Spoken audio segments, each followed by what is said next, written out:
I thought I knew my wife after 15 years of marriage. I was dead wrong. My son's disturbing drawings of chains should have been my first clue. The late-night phone call should have been my second. But when I found him chained in that shed while she poured water on the ground as he begged, some betrayals change everything. My name is Ryan Campbell. I'm 43 years old, and I run Campbell Animal Hospital in Cedar Falls, Iowa. For 15 years, I thought I had it all figured out.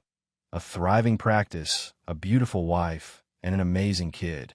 Wesley, my 11-year-old son, was the light of my life. Smart as a whip, funny, always asking questions about the animals I treated. He wanted to be a veterinarian, just like his old man. But something changed about 3 months before everything went to hell. Wesley started acting different. Withdrawn. Jumpy. The kid who used to bounce into my clinic after school, eager to help with the animals, suddenly wanted nothing to do with the place. When I'd find him at home, he'd be hunched over his sketchbook, drawing these dark, twisted pictures that made my stomach turn. "What's this supposed to be, buddy?" I asked one evening, pointing to a drawing of what looked like a dog on a chain. Wesley's face went pale. "Nothing, Dad. Just a story I'm making up." Kendra appeared behind us, her hand landing on Wesley's shoulder. The boy flinched like he'd been burned. "Wesley's been having some behavioral issues at school," she said, her voice smooth as silk. "The counselor thinks he's acting out for attention." I studied my wife's face. Kendra had always been beautiful, long auburn hair, green eyes that could stop traffic. But lately, those eyes seemed cold, calculating. She'd been distant for months, always on her phone, taking calls at weird hours. When I asked about it, she'd give me some story about her book club or yoga classes. "Maybe I should talk to his teacher," I suggested. "That's not necessary," Kendra said quickly. "I'm handling it." The way she squeezed Wesley's shoulder made him wince. Something about that gesture bothered me, but I couldn't put my finger on what. That night, after Kendra went to bed, I knocked on Wesley's door. He was still awake, staring at the ceiling. "Can't sleep, son." He shook his head. "Dad, can I ask you something?" "Shoot. If someone you loved was hurting you, but they said it was because they loved you, would that make it okay?" The question hit me like a punch to the gut. "Wesley, is someone hurting you?" His eyes darted toward the door, then back to me. "No, Dad. It's just a hypothetical question. You know, like in those ethics books you read." I didn't believe him for a second, but I could see the fear in his eyes. Fear of what? I wasn't sure yet. The next few weeks, I started watching more carefully. As a vet, you learn to spot subtle changes in behavior. An animal in pain moves differently, acts differently. Wesley was showing all the signs of something being seriously wrong. I found him in the kitchen one morning, poking at his cereal while Kendra bustled around, getting ready for another one of her mysterious outings. "Where are you headed today?" I asked her, trying to keep my tone casual. "Book club meeting at Sarah's house," Kendra replied without missing a beat. "We're discussing that new thriller everyone's talking about." Wesley's spoon clattered against his bowl. When I looked at him, his face had gone white as a sheet. "You okay, son?" "Fine, Dad," he mumbled, but his hands were shaking. Kendra swept over and kissed the top of his head. "Wesley's been having some trouble sleeping lately. Haven't you, honey?" The way she said made my skin crawl. It wasn't concern in her voice. It was something else. A warning, maybe? After she left, I sat down across from Wesley. "What's really going on, buddy? And don't tell me it's nothing." Wesley stared at his cereal for a long moment. "Dad, have you ever been somewhere that looked normal on the outside but was really scary on the inside?" "What kind of place?" Like a house that seems nice, but bad things happen there." My heart started pounding. "Wesley, where is this place you're talking about?" Before he could answer, Kendra's car pulled back into the driveway. Wesley's eyes went wide with panic. "I forgot my purse," she called out as she came through the door. Wesley bolted from the table and ran upstairs. I heard his bedroom door slam shut. "What was that about?" I asked Kendra. She shrugged, grabbing her purse from the counter. "You know how dramatic kids can be. He's probably just overtired." That afternoon, I decided to do something I'd never done before. I checked Kendra's browser history on our shared computer. What I found made my blood run cold. Searches for child discipline techniques, making children obedient, and most disturbing of all, remote properties for rent.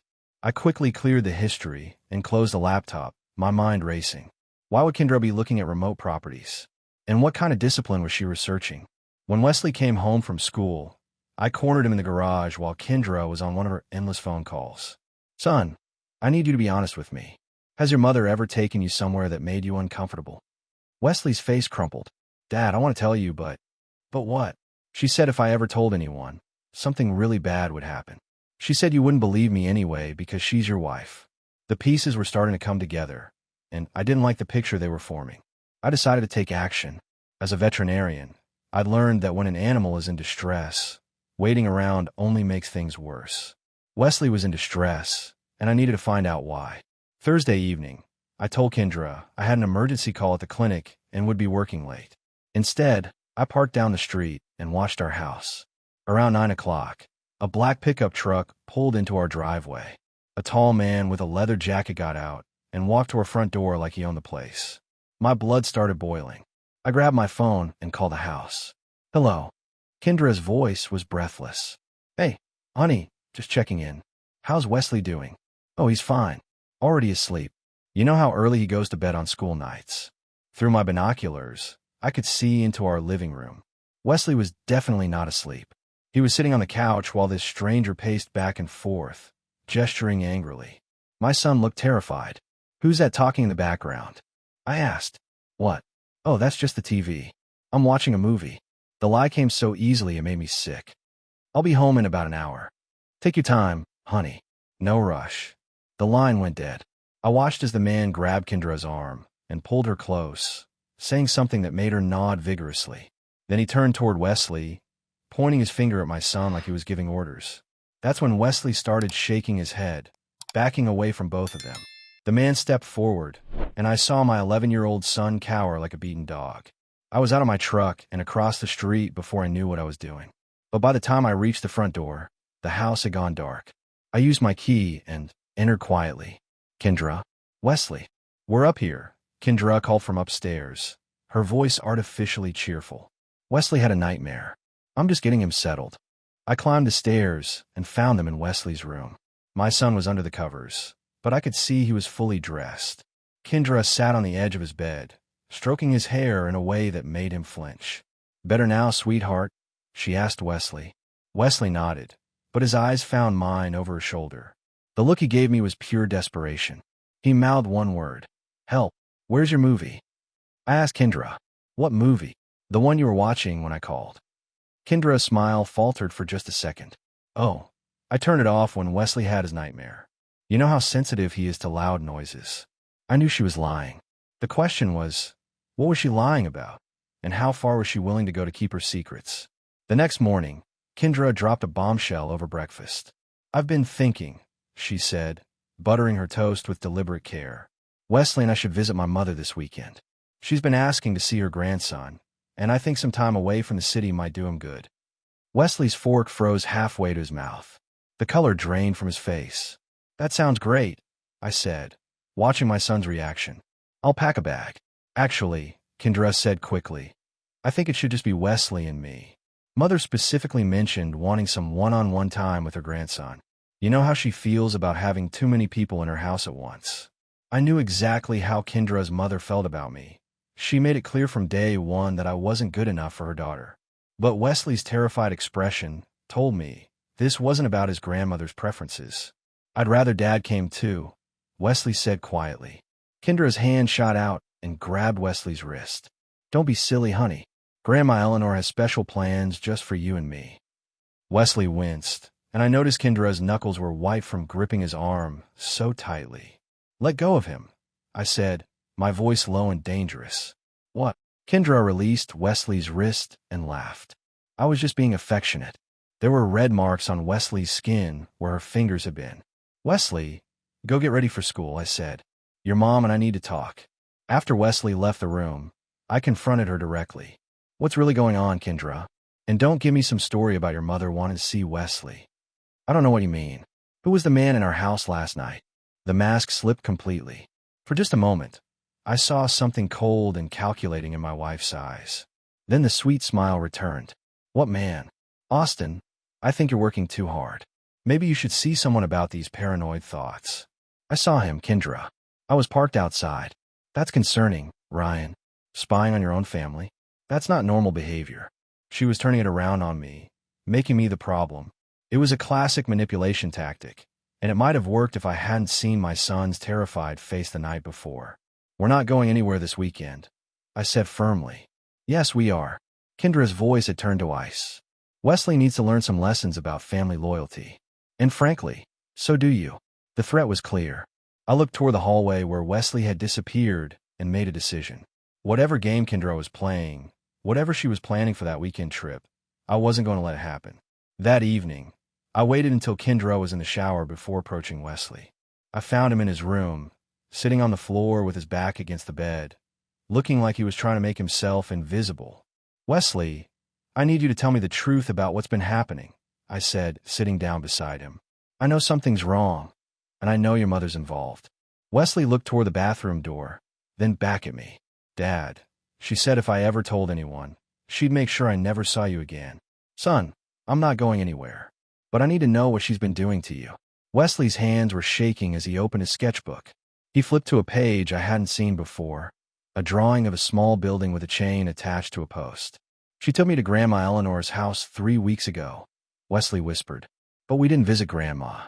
We went to this old shed in the woods behind her house." My stomach dropped. "What happened at the shed?" "She chained me to a post inside and left me there all night. She said it was to teach me about keeping secrets." Wesley's voice was barely audible. "She said if I ever told you about Marcus, she'd leave me there forever." "Marcus?" The name hit me like a physical blow.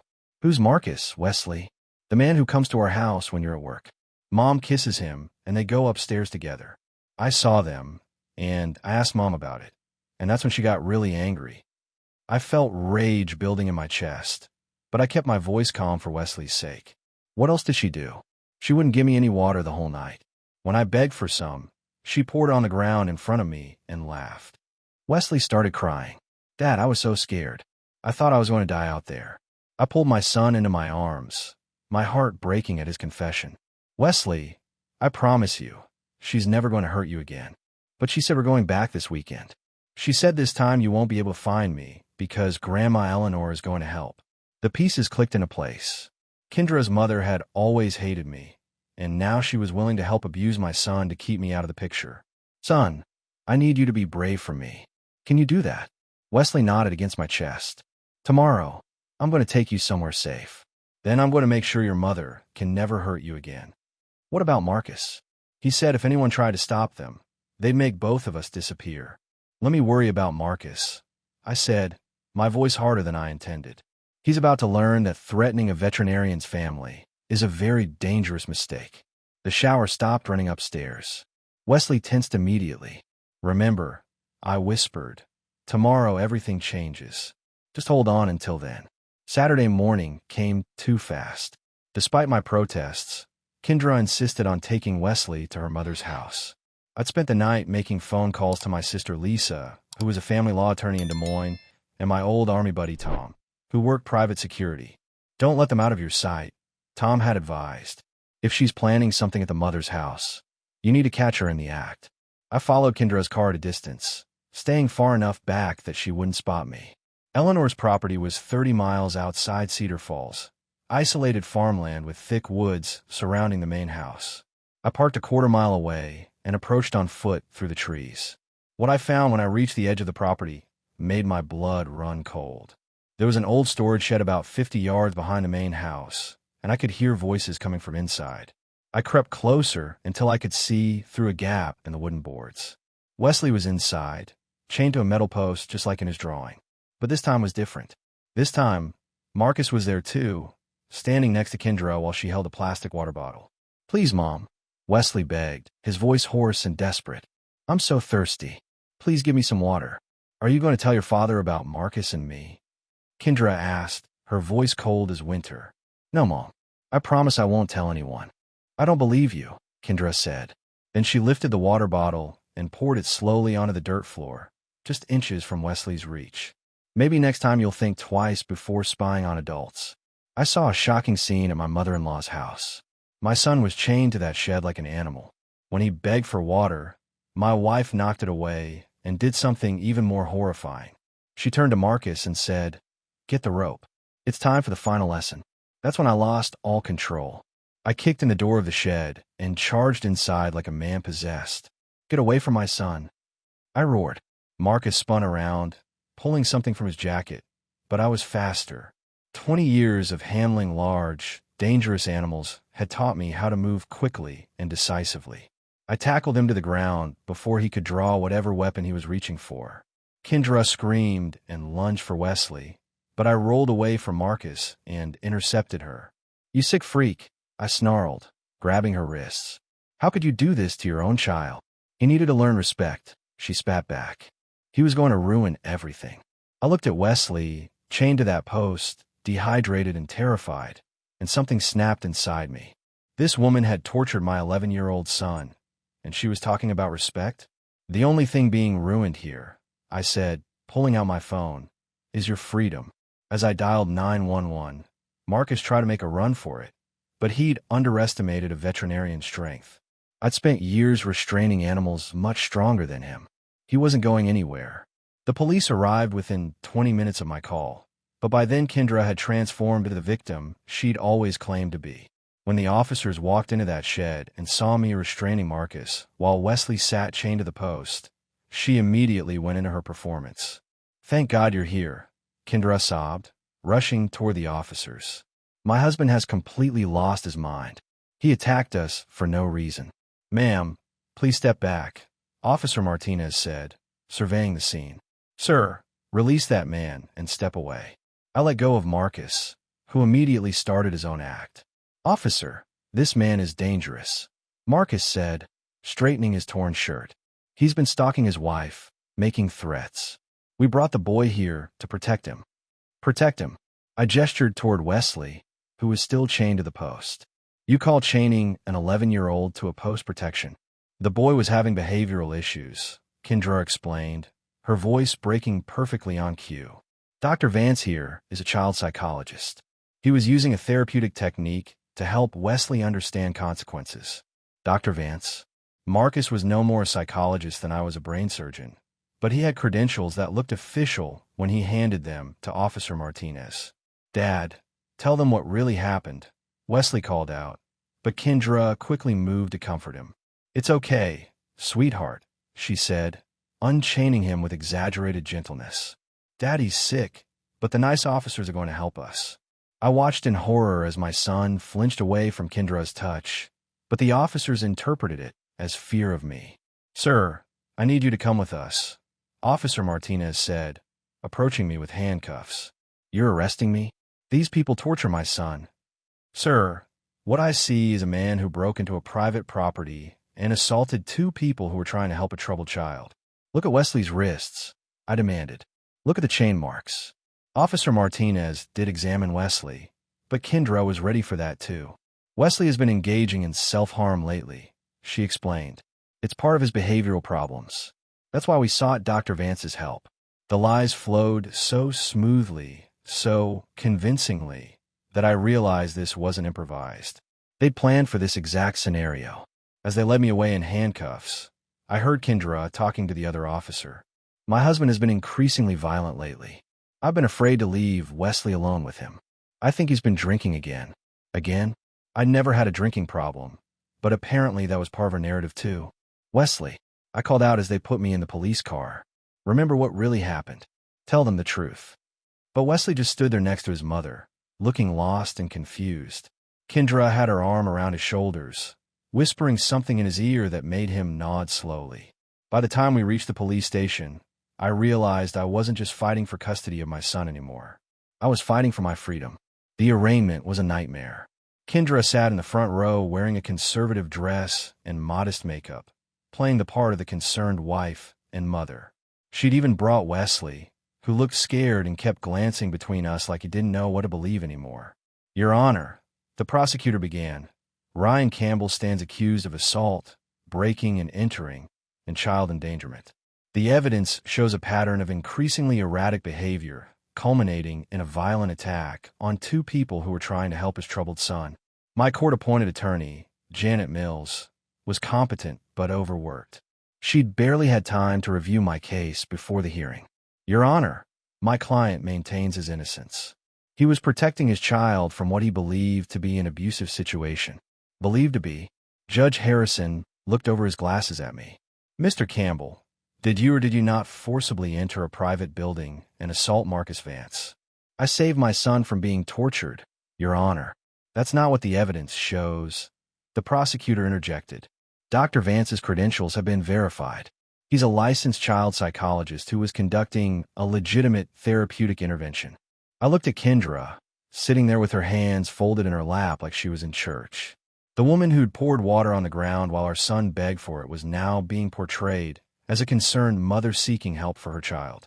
Bail is set at $50,000, Judge Harrison announced. Mr. Campbell, you are also ordered to have no contact with your wife or son pending trial. No contact with Wesley. The words hit me like a physical blow. They were separating me from my son, just when he needed me most. After the hearing, I managed to corner my attorney in the hallway. Janet, we need to investigate Marcus Vance. Those credentials are fake. Ryan, I understand you're upset, but we need to focus on building a solid defense based on facts, not conspiracy theories. It's not a conspiracy theory. This man is not a psychologist. The court has verified his credentials. I realized then that Marcus and Kendra had been planning this for months. They'd created a false identity for Marcus, complete with fake credentials that would pass a basic background check. They'd crafted a narrative that made me look like an unstable, violent husband, and them like the victims. That evening, my sister Lisa came to bail me out. She'd driven down from Des Moines as soon as she heard what happened. Ryan, what the hell is going on? She asked as we walked to her car. I told her everything. Wesley's drawings, the shed, Kendra's affair, the torture I'd witnessed. When I finished, Lisa was quiet for a long moment. We need help, she finally said. Real help. I know someone who specializes in cases like this. Cases like what? Parental alienation and false accusations. Her name is Sarah Chun, and she's a former prosecutor who now works defending parents who've been set up by manipulative ex-spouses. Can she get me access to Wesley? She can try. But Ryan, this is going to be a fight. Kendra's played this perfectly so far. She's got the system convinced that you're the problem. As we drove through the night toward my empty house, I thought about Wesley, probably lying in bed, wondering why his father had been taken away. Kendra would be filling his head with lies, convincing him that I was dangerous, that she was protecting him. But I wasn't giving up. I'd fought too hard to save animals' lives to give up on saving my son's future. Sarah Chun proved to be exactly what I needed, a legal shark who specialized in exposing manipulative ex-spouses. Within a week of taking my case, she'd uncovered information that changed everything. Ryan, your wife made a critical mistake, Sarah announced during our meeting at her office. She got greedy. What do you mean? While you were in jail, she filed for emergency custody and also submitted an insurance claim for psychological treatment for Wesley. The problem is, she claimed Marcus was providing this treatment at his private facility. Sarah spread out documents across her desk. But Marcus Vance doesn't have a private facility. In fact, Marcus Vance doesn't exist at all. His real name is Michael Volkov, and he's wanted in 4 states for fraud and child endangerment. I stared at the FBI warrant photo. It was definitely the same man I tackled in that shed. How did you find this out? Professional courtesy. The FBI has been tracking this guy for 3 years. He targets families going through custody disputes, poses as a child psychologist, and bilks desperate parents out of thousands of dollars while abusing their children. So what happens now? Now we go on the offensive, Sarah said with a predatory smile. I'm calling for an emergency hearing. When we present this evidence to Judge Harrison, everything changes. The emergency hearing was scheduled for the following Monday. I spent the weekend preparing my testimony while Sarah and her team built our case. The night before the hearing, she called with more good news. Ryan, the FBI raided the property where you found Wesley. They discovered evidence of at least 6 other children who'd been held there. Michael Volkov is looking at federal charges that will put him away for life. What about Kendra? They arrested her this morning as an accessory. She's trying to cut a deal, claiming she was manipulated by Volkov, but the evidence shows she was a willing participant. I felt a mixture of relief and rage.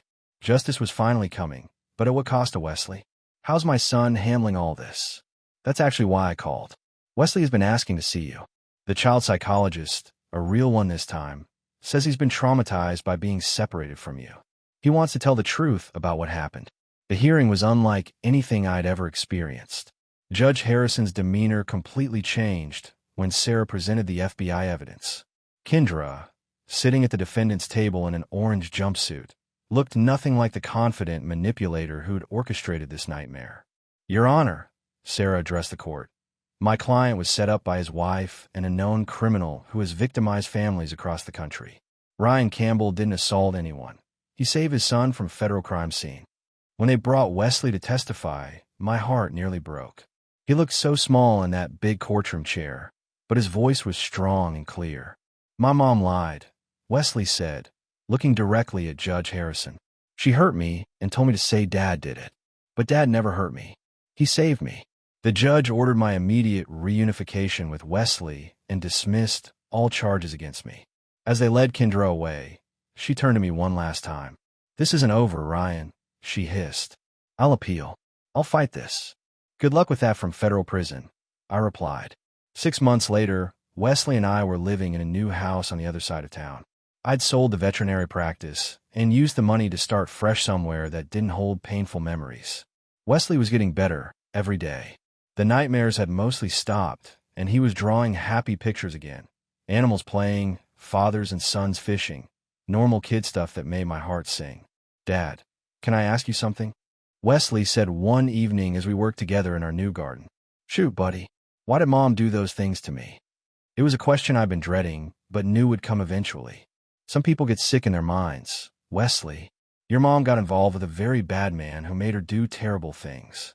Do you think she'll ever get better?" I thought about Kendra, serving a 15-year sentence for conspiracy and child endangerment. The woman I married was gone, replaced by someone I didn't recognize. "I don't know, son. But what I do know is that you're safe now, and you always will be." Wesley nodded and went back to planting tomatoes. His resilience amazed me every day. The trial had been a media sensation. The local news called it the Shed horror case, and reporters had hounded us for months. But eventually, the attention died down, and we were able to rebuild our lives in peace. I'd started working at a new clinic across town, and the owner, Dr. Patricia Mills, had become a good friend. She understood what we'd been through and never pushed for details we weren't ready to share. "You know," she told me one day, "Wesley could have a bright future in veterinary medicine if he's interested. That boy has a natural gift with animals." She was right. Wesley had started helping out at the clinic on weekends, and his gentle way with frightened animals reminded me why I'd fallen in love with this profession in the first place. That evening, as Wesley and I watched a movie together on our couch, I reflected on how much our lives had changed. The house felt peaceful in a way our old home never had. There were no secrets here, no hidden agendas, just a father and son building a life together. "Dad," Wesley said during a quiet moment in the movie. "Yeah, I'm glad you fought for me. I'll always fight for you, buddy. That's what dads do." Wesley smiled and settled back against my shoulder. Outside, I could hear the evening sounds of our new neighborhood. Kids playing, dogs barking, normal family life. We'd been through hell, but we'd survived. More than that, we'd found our way back to each other. Kendra and Michael Volkov had tried to destroy our family, but they'd only made us stronger. As Wesley fell asleep beside me, I made a silent promise. No one would ever hurt my son again. I'd learned the hard way that evil can hide behind a beautiful face and a sweet smile, but I'd also learned that love and determination can overcome even the darkest deception. We were home. Finally, truly home.